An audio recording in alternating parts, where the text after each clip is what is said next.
یہ ہم نہیں کہتے بلکہ قرآن کریم میں اللہ خود کہتا ہے. بے شک.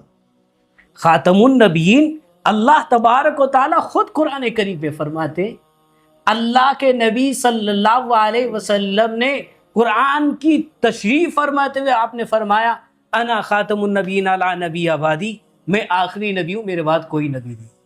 اب دیکھو اس ہال میں ابھی ہم اور آپ بیٹھے ہیں، Yes. پہلے آپ تشریف لائے، اس کے بعد اس ہال کے اندر میں آیا، اس کے بعد کوئی اور ایک صاحب آئے. اب اس لحاظ سے آنے والے صاحب وہ آخر میں آنے والے وہ صاحب تھے جنہوں نے آئے آپ سے کلام کی بات کی اور اس کے بعد ضرورت کے تحت جو باتیں کرنی تھی باتیں کی اور اس کے بعد چلے گئے. اخیر کے میں آنے والے وہ تھے. لیکن اب میں اس مجلس سے اٹھ کر چلا جاؤں کسی کام سے تقاضے کی تحت، میں باہر جاؤں اور باہر جا کے پھر جب اندر آتا ہوں، اس سے مطلب یہ نہیں بنا کہ میں اخیر میں آیا، بلکہ میں تو دوسرے نمبر پہ میں پہلے آ چکا تھا. جی. اخیر میں جو آنے والا ہے وہ تو آ گیا ہے، لیکن اب میرے واپس دوبارہ جا کے واپس آنے سے میں آخری نہیں کہلاؤں گا. آخری بندہ تو وہ ہے جو اخیر میں آنے والا ہے، ایکچولی جو آخر میں آیا تھا. اخیر میں آیا. صحیح بات ہے. اب اسی طرح اللہ کوئی کہتے ہیں کہ حضرت عیسیٰ علیہ السلام جو آئیں گے وہ آخری نبی ہو جائیں گے. نہیں، اس اعتبار اس بات کو سمجھانے بولنے کا مطلب یہ کہ اس بات کو جان لیں، کیونکہ حضرت عیسیٰ علیہ السلام وہ پہلے آ چکے ہیں اور پہلے نبیوں کی فہرست میں آ چکے ہیں. اب یہ جو بھی وجہ ہے وہ ایک لمبا ٹاپک ہے، اس پر اگر بات کروں گھنٹے بیت جائیں گے. قرآن کی احادیث اور اللہ کے نبی حضور صلی اللہ علیہ وسلم کی جو حدیث متواترہ، اس کو اگر میں ثابت کرنے لگوں بیان کرنے لگوں گھنٹوں بیت جائیں. بے شک. لیکن وہ ایک موضوع نہیں ہے. ابھی ہمارا موضوع آپ کا سوال ہے ختم نبوت کیا چیز ہے. کیا چیز ہے؟ اسی چیز کو بتلانے کے لیے کہ اللہ کے نبی صلی اللہ علیہ وسلم آخری نبی ہیں، آپ کے بعد کوئی نبی نہیں ہے. نہیں ہے. اللہ کے نبی آگے اور آپ نے امت کو پیشنگوئی فرمائی. کیا فرمایا؟ اللہ کے نبی نے فرمایا یاد رکھو میرے اس امت میں انہو سیکون فی امتی 30 کذابون دجالون وکلہم یزعم انہو نبی وانا خاتم النبیین لا نبی آبادی. اللہ کے نبی صلی اللہ علیہ وسلم نے فرمایا اے لوگو یاد رکھو میرے اس امت میں 30 ایسے کذاب پیدا ہوں گے، 30 ایسے کذاب جھوٹے پیدا ہوں گے جو اپنے آپ کو نبی کہیں گے. یاد رکھو وہ جھوٹے تو ہو سکتے ہیں لیکن نبی نہیں ہو سکتے. تم وہ اپنے نبوت کا دعویٰ کریں گے، اگر تم ان کو نبی مان لیے تم نے دنیا کو بھی ختم کر دیا، اپنی آخرت کو بھی ختم کر دیا، سب کچھ تباہ کر دیا. کیونکہ تمہارے اندر ایمان کی جو نور تھی وہ نکل گئی. جس کے اندر سے ایمان کی نور نکل جاتی ہے اس کی دنیا بھی خراب ہے، عاقبت بھی خراب ہے اور نہ اس کی دنیا کے اعتبار سے دنیاوی زندگی صحیح ہے، نہ آخرت میں کل قیامت کے دن اس کے لیے صحیح ہو سکتی ہے. اللہ کے نبی نے فرمایا تھا. اب دیکھو اللہ کے نبی صلی اللہ علیہ وسلم دنیا میں تشریف فرمائے، مسیلمہ کذاب نے نبوت کا دعویٰ کیا اور کہا کہ اللہ کے نبی محمد صلی اللہ علیہ وسلم اللہ نے آپ کو نبی بنا کر بھیجا، لیکن آدھے دنیا کے لیے آپ کو بنا کر بھیجا، آدھے دنیا کے لیے مجھے بنا کر بھیجا. اللہ کے نبی نے فرمایا مسیلمہ کذاب یعنی مسیلمہ جھوٹا ہے. مسیلمہ جھوٹا ہے جو اپنے آپ کو نبی کہتا ہے. کیا ہے یہ؟ جھوٹا ہے. جبکہ اللہ نے نبوت کا دروازہ مجھ پر ختم کر دیا ہے، مجھ پر آ کر بند کر دیا ہے، مجھ پر مہر لگا دی گئی ہے کہ میرے بعد کوئی نبی نہیں آئے. بات سمجھ میں آ گئی؟ اب یہ اللہ کے نبی کے دور میں ہو رہا ہے. اللہ کے نبی نے فرمایا کذاب ہے، جھوٹا ہے. کذاب کہتے ہیں مہا جھوٹا، بڑا جھوٹا. اس سے بڑھ کر اور کوئی جھوٹ نہیں ہو سکتی. اسی لیے کیونکہ اللہ پر اور اس کے صلی اللہ علیہ وسلم پر اور آپ کی وحی پر سب کو جھٹلاتا ہے، نبوت کا دعویٰ کر دی۔ اب دیکھو، اب اسی ایک مسلمہ کذاب گیا، اسی طرح ایک 1839 میں ضلع گرداسپور، پنجاب ضلع گرداسپور میں ایک شخص پیدا ہوا قادیان کے علاقے میں، جس کا نام مرزا غلام احمد قادیانی۔ یہ مسلمہ پنجاب میں کہتا ہوں، وہ مسلمہ کذاب تھا، یہ مسلمہ پنجاب ہے، وہ بھی جھوٹا تھا، یہ بھی جھوٹا ہے۔ اس نے 1901 میں یا 2 میں نبوت کا دعویٰ کیا، اور اس کے ماننے والوں کو قادیانی کہا جاتا ہے۔ اور اسی پر بھی بس نہیں ہے کہ مرزا غلام احمد قادیانی نے نبوت کا دعویٰ کیا اور اس کے بعد سب کوئی بند ہو گئے، وہ نہیں، بلکہ اس کے بعد کون، ابھی ایک جدید فتنہ شکیل بن حنیف کا فتنہ، جو بہار دربھنگا کا رہنے والا، اور اس نے نبوت کا اعلان کرتا ہے، سن 2011 میں نبوت کا اعلان کرتا ہے، کہتا ہے کہ اللہ کے تبارک و تعالیٰ نے مجھے عیسیٰ علیہ السلام بنا کر بھیجا۔ نعوذ باللہ، یہ بہار کا رہنے والا، جبکہ اللہ اور کہتے مجھے اللہ نے مجھے عیسیٰ اور مہدی دونوں بنا کر بھیجا ہے، خود اپنے آپ کو دعویٰ کرتا ہے۔ ہاں، خود دعویٰ کرتا ہے۔ مجھے افسوس اس کے دعویٰ پر نہیں، اس کے ماننے والوں پر افسوس ہے، کیسے گمراہی میں کیسے گمراہی میں آتے۔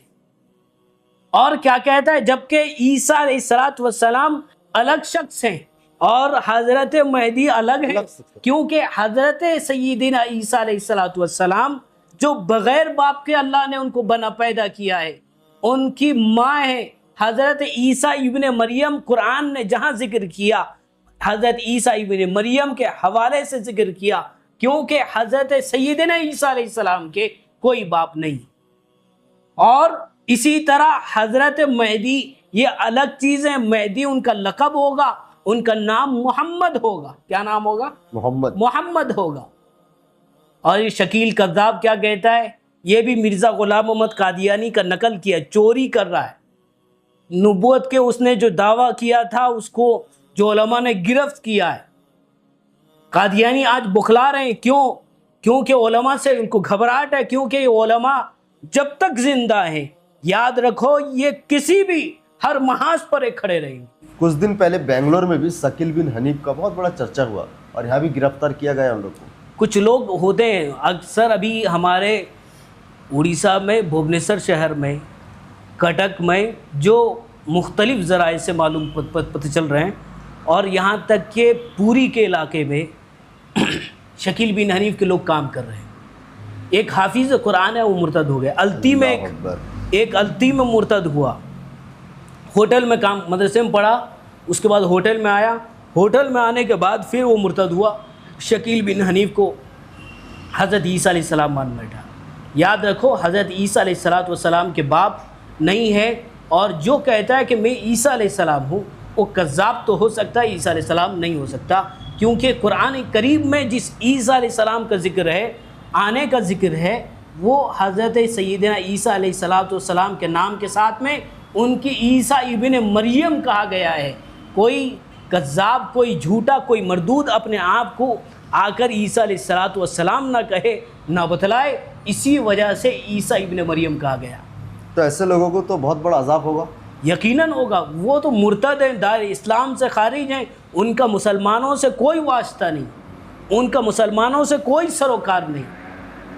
آج کچھ لوگ کہتے ہیں، تعجب کریں گے، کچھ لوگ، میں آپ کو بتاؤں، کچھ لوگ کہتے ہیں کہ قادیانی کا اخلاق دیکھیے، قادیانیوں کا اخلاق دیکھیے، کتنا اعلیٰ اخلاق پیش کرتے ہیں۔ میرے بھائی یاد رکھو، یہ تمہارے ایمان کو، تمہارے اولاد کے ایمان کو خراب کرنے کے لیے کوشش کرتے ہیں۔ میں نے ایک قادیانی سے، میں آپ کی، اس کی میری پرسنل گفتگو ہو رہی تھی۔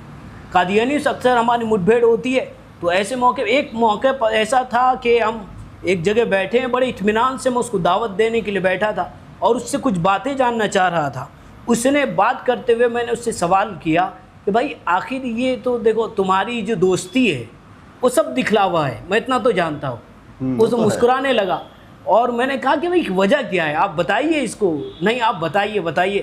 اس کو میں بہت اصرار کیا، دلی میں اس نے یہ بات کا اقرار کیا کہ مولانا آپ سمجھتے ہیں کہ ہم تمہارے نوجوانوں سے، تمہارے بڑوں سے جو تعلق رکھتے ہیں، وہ ایک ہمارا مقصد ان کا ایمان خراب نہیں کرنا ہے، ہمیں ان کو حاصل نہیں کرنا ہے، بلکہ ان کے بچوں کے ایمان کو خراب کرنے کے لیے ہم ان سے تعلق رکھتے ہیں۔ کہتے ہیں یہ اگر تعلق نہیں رکھے گا تو کوئی بات نہیں، اس کا بچہ تو دیکھے گا کہ ہمارے ساتھ میں اس کا اچھا تعلق ہے، ہم اس کے گزرنے کے بعد اس کا بچہ ہم سے اچھا تعلق رکھے گا اور ایمان یہ قادیانی جماعت کو جوائن کرے گا۔ یہ قادیانیوں کا مقصد ہے۔ یہ قادیانیوں کی بات کو اگر میں کہوں، میں بتانے لگوں، میں تو کہتا ہوں گھنٹوں بیت جائیں گے، ہماری باتیں ختم نہیں ہوں گی۔ اور ایک بات میں آپ نے سوال کیا تھا، ہمارے اڑیسہ میں ختم نبوت کا کب سے کام چل رہا ہے اور قادیانی کب سے ہیں؟ میں آپ کو بتاؤں، ہمارے اڑیسہ میں مرزا غلام محمد قادیانی کے دور سے قادیانیت کے ماننے والے ہمارے اڑیسہ میں پائے جاتے ہیں، اور اس وقت میں جو قادیانیوں کے زبان میں لگام لگانے والے تنہ تنہا اگر کوئی کھڑا ہوا ہے مرد مجاہد، وہ شیر اڑیسہ حضرت مولانا سید محمد اسماعیل کٹکی صاحب نور اللہ مرکزہ سابق رکن شورا دارالعلوم دیوبند، جو علماء دیوبند کے ترجمان، اور انہوں نے قادیانیوں کو اڑیسہ سے جوتا مارنا شروع کیا، ان کے سر پر لندن تک جا کر قادیانیوں کو جوتا مارتا رہے، ہر محاذ پر کھڑے رہے۔ قادیانیوں نے آپ کو دیکھ کر کپکپا جاتے تھے۔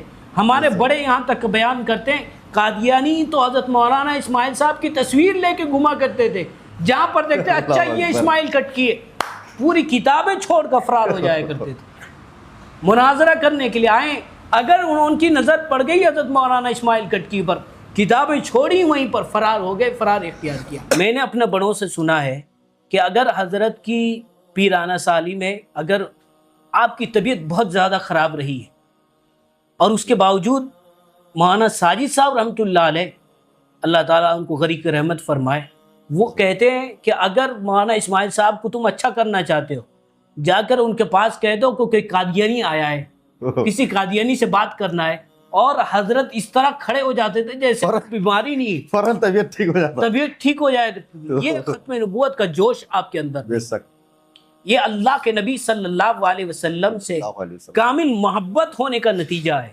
یاد رکھو، اللہ کے نبی صلی اللہ علیہ وسلم سے جو شخص محبت کامل کرتا ہے، اس کو ختم نبوت کے کام کرنے اور اس کی عظمت کو سمجھنے کے لیے اللہ تعالیٰ راستہ کھول دیتے ہیں۔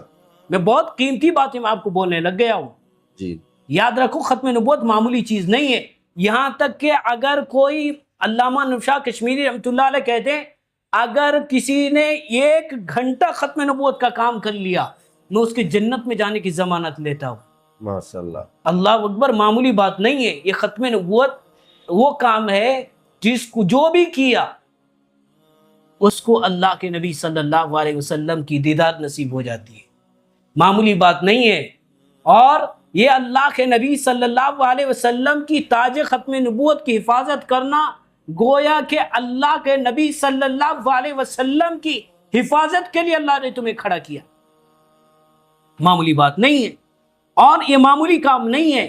یاد رکھو، علامہ انور شاہ کشمیری رحمۃ اللہ علیہ نے فرمایا کہ قرآن پڑھانا افضل ترین کام ہے، احادیث پڑھانا اور افضل ترین یہ بھی کام ہے، اور دینی خدمات میں لگنا افضل ترین ہے، لیکن ختم نبوت سے بڑھ کر کوئی دوسرا کام نہیں۔ مولانا حضرت فدائے ملت حضرت مولانا سید اسد مدنی رحمۃ اللہ علیہ سے اگر کوئی ختم نبوت کا کام کرنے والا جا کر آپ سے وظیفہ پوچھتا کہ حضرت کچھ وظیفہ بتلا دیں، میں تسبیحات کروں گا، اللہ اللہ کروں گا، حضرت کہتے تھے، حضرت رحمۃ اللہ علیہ کے جملہ تھا کہ بھائی تم جو کام کرتے ہو اس سے بڑھ کر کوئی وظیفہ نہیں، یہ معمولی بات نہیں ہے۔ اسی لیے میں کہتا ہوں آپ کے پلیٹ فارم سے، بادشاہ بھائی یاد رکھو، ختم نبوت کا کام وہ کام ہے، ختم نبوت کا کام وہ کام ہے جس پر اللہ کے نبی صلی اللہ علیہ وسلم کی سفارش واجب ہو جاتی ہے۔ میں ایسا یہ بھی نہیں کہتا کہ مدارس کا کام اچھا کام نہیں، یہ ہرگز نہیں ہے۔ مدارس کا کام ہے، قرآن کا پڑھنا پڑھانا کام ہے، یقیناً اچھا کام ہے، لیکن ختم نبوت یا اللہ کے نبی صلی اللہ علیہ وسلم کی ذات کی حفاظت کرنا یہ سب سے بڑا کام ہے، کیونکہ اگر تم نے ختم نبوت کی حفاظت نہیں کر پائے تم قرآن کی بھی حفاظت نہیں کر پاؤ گے۔ اگر تم نے ختم نبوت کی حفاظت نہیں کر پائی تم احادیث کی بھی حفاظت نہیں کر سکتے۔ اگر تم نے ختم نبوت کی بھی حفاظت نہیں کر پائی تم اپنے اسلام کی حفاظت نہیں کر سکتے۔ اگر تم ختم نبوت پر پہرا دو گے تو اسلام پر پہرا دو گے، اگر تم ختم نبوت پر پہرا دو گے تو قرآن پر پہرا دو گے، اگر تم ختم نبوت پر پہرا دو گے تو حدیث کی حفاظت کرنے کے لیے بھی اس کا پہرے دار بنو گے۔